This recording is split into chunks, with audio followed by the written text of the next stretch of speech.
నక్షత్రం గా అంటే ఒక గమనం, ఊగా అని అనగా ఆ నక్షత్రపు గమనం.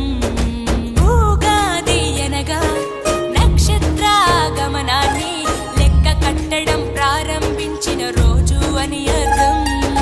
తెలుగు జాతికిది శ్రీకారం, ఇదే కొత్త మన సంవత్సరం.